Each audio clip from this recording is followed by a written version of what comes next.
இந்த நியூஸ் எல்லாம் கேள்விப்பட்டோனே எனக்கு ஒரே ஷாக்.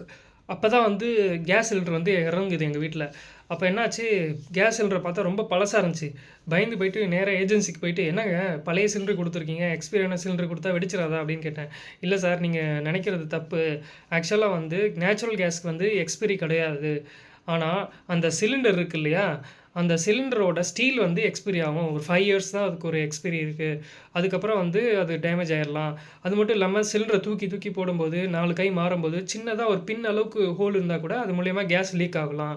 அது மட்டும் இல்லாமல் 2 வருஷத்துக்கு ஒரு வாட்டி அந்த ரப்பர் ஹோஸ் இருக்குல்ல கேஸில், கேஸ் ஸ்டவ்வுக்கும் சிலிண்டருக்கும் நடுவில், அந்த ரப்பர் ஹோஸை வந்து நம்ம மாற்றிடணும். ரெகுலேட்டர் வந்து ஒரு 3 இயர்ஸ்க்குள்ளே நம்ம மாற்றிடணும். இந்த மாதிரி சேஃப்டி இன்ஸ்ட்ரக்ஷன்லாம் நம்ம பார்த்துக்கணும். அதுதான் ரொம்ப முக்கியம். இதுதான் வந்து கேஸ் விபத்துக்களை தவிர்க்கும் அப்படின்னு சொல்லி அட்வைஸ் பண்ணார். சரி, மேலே வேறு என்ன பிரச்சனை வரும் அப்படின்னு நான் கேட்கும்போது அவங்க சொன்னாங்க, அடுத்த வீடியோவில் பார்க்கலாம்.